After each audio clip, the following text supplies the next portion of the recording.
Today I'm going to be showing you how to use the snipping tool built into Windows in order to take screenshots of your computer. So I've been personally using the snipping tool for many years now, and it's been in every version of Windows since Windows Vista. And I thought I would just make a brief tutorial today just in case you guys didn't know, because it is a tool that I use very regularly and it has a lot of benefits and nice features added into it. So to access this snipping tool, it's very simple. You would just go on to our start menu and then just type in snipping tool. So the icon will have a little circle with a red border around it and a pair of scissors. So you want to left click on it. So this tool might look very simple, but there are several different features that are included within it. And there is one feature only available to Windows 10 users that's kind of cool. So to jump right into it, under New, this is where you can select a new snipping. This is where you can snip a section of your screen. So if you left click on this little drop down arrow, we can select 4 different types of snips. A freeform snip, that'll basically create any free forming shape. So if I select that, we can create any random shape on the screen. If I selected a rectangular snip, it'll come in the shape of a rectangle. A window snip would take a screenshot of a specific web browser page or dialog box.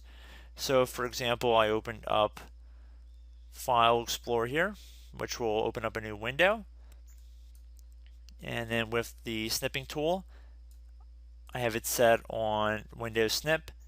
I can just left click on this window and we have a screenshot of this specific window, which is a very nice feature if you're doing troubleshooting tutorials or if you just want to take a screenshot of a certain segment of the page.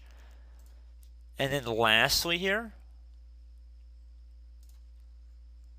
we have the full screen snip, which will just take a screenshot of the full screen.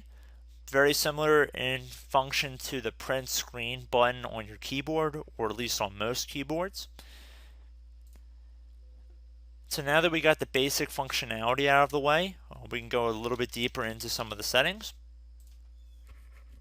So there's also a delay feature. So if you wanted to delay the screen snipping for a few moments, if you wanted to launch a certain web page.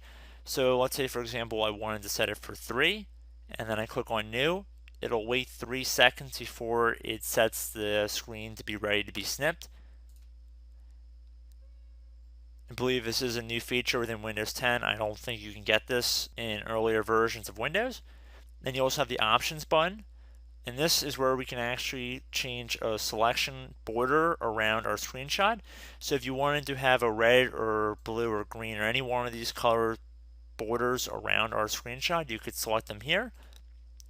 So on Windows Vista, I believe it actually is set by default to use a red border, and it's very easy to disable that as well. So we actually did a new screenshot here, and we currently have it set at delayed at 3 seconds. So if I did another rectangular shape, we have different options up here in order to edit our picture. We could save the image directly to a file or folder, or you could save it by default to the pictures folder, and then if you wanted to change it to an email or something, you could very well do that. We could save the snip. We can copy the image so it'll be saved on our clipboard, and then if we wanted to open up Word or something like that, we could paste it in.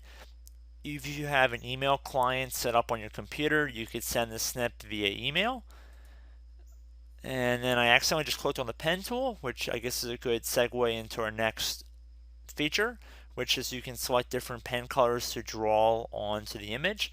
And if you customize it, you can also select different thicknesses and tip sizes in order to create the best image you can. So you kind of have some paint features built in. You also have the highlighting tool, so you can just highlight over the picture. And then you also have the eraser, which will erase the selection. So if I just left click on any part of that highlighting tool I just did, it'll delete the entire segment of it. And then if I left click on the blue line I created earlier with the pen, it'll delete that as well. So if you edit it, if you go up to the top tools here, if you click on edit, again, you can copy the image, file, you create a new snip, You could save it as a file name and save it to desktop or something like that. You also have the ability to print this file out if you have a printer set up. So that's just about it. If you go underneath tools, we pretty much covered all the options here. And if you actually go underneath pen, you can pick different colored pens as well. I'm not sure if I mentioned that before. So you have a lot of different customization options within this small little tool, and it is a very nice feature to have, and if you can use it, that'd be great. So I hope this tutorial helped you guys out, and I will see you in the next video. Goodbye.